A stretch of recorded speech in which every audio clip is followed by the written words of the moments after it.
This is the reading of Chapter 2 of The Woods of Woodford.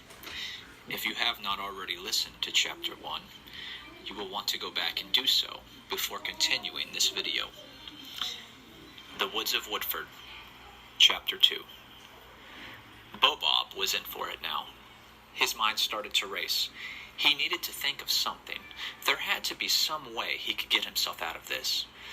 The problem with this, though, was that Bob was never good at keeping his story straight. If he were making something up, he would forget all of the details, and the truth would come out, and eventually everyone would know that he had been lying. He should have learned this by now, and just stuck with the truth, and whatever consequences may come. Yes, that's what he should have done. But this is not what he did do. It was evident from the sight he was seeing that big problems lay ahead. All of the girls, now screaming with hysteria, had gotten themselves to the teacher.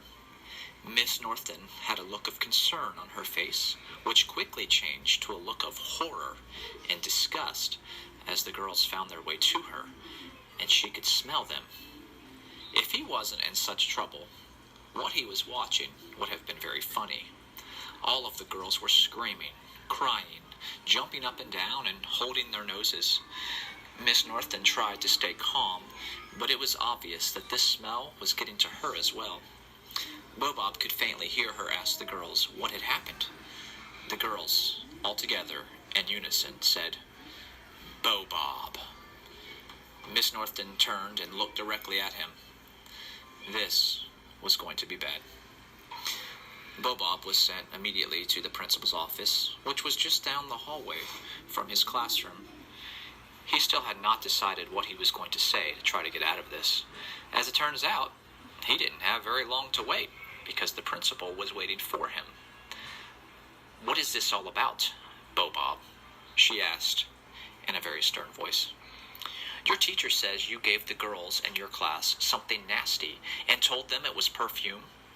Is this true?" "Yes," he let out. This was the only thing he could say. "What did you put into that bottle?" she asked. "Nothing." Now this, of course, was not a lie. He had bought the bottle from a store, and so whatever was in it to make it stink was already there when he got it. "Bob, there is something disgusting in that bottle of perfume, and you are going to tell me what it is." "But I don't know what it is," he started to explain, and that's when it happened. The sound came from down the hall. There were shrieks and moans and yells and panicky sounds. It sounded much like the sounds the girls had been making at recess, only now it was multiplied. The principal's face became somewhat bewildered as she momentarily stepped into the hallway to see what was happening. Now Bob already knew what was happening. He had let several drops of the perfume out in the classroom, and the rest of the students must have just come in inside from recess. Gretchen and the other girls had been sent home early because of the big stink that had happened at school. She had gone home and gotten washed up and was now staring out the window of her bedroom. Wanting nothing more than to put the events of the day completely out of her mind, she thought that looking outside at the beautiful backyard would help. She had never been mad at anybody as much as she was mad at Bob that day. For a brief moment, she had actually believed that he was being nice to her. She should have known better. The backyard of her family's home was extremely beautiful. There were several trees, lots of shade. Her mother was always tending to the flowers and bushes around the edges of the yard. There was much wildlife which took up residence, but none of the scary kind. There was always the rustling of squirrels and chirping of the birds to fill the air. Her yard was peaceful, and she enjoyed it.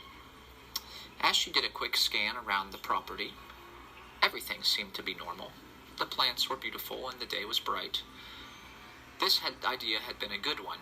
She was starting to feel peaceful and calm once again, but this did not last for long. Forgetting what she almost never forgets, she accidentally let her eyes glance to the very back of the yard, and she got a glimpse of the trail that led into the woods. Yes, the trail. There it was, just as it always is, sitting there in the back of the yard, like a rattlesnake sits under a rock, waiting for an unsuspecting person to pass by and be suddenly bitten. She never looked that way, and with good reason. She never wanted to think about or look at that trail again. Not after what had happened before. Once the principal returned, she was not happy. She remained calm and in control, but Bob was no fool. He could tell this was bad. The interrogation started back up again. Bob, I want the truth.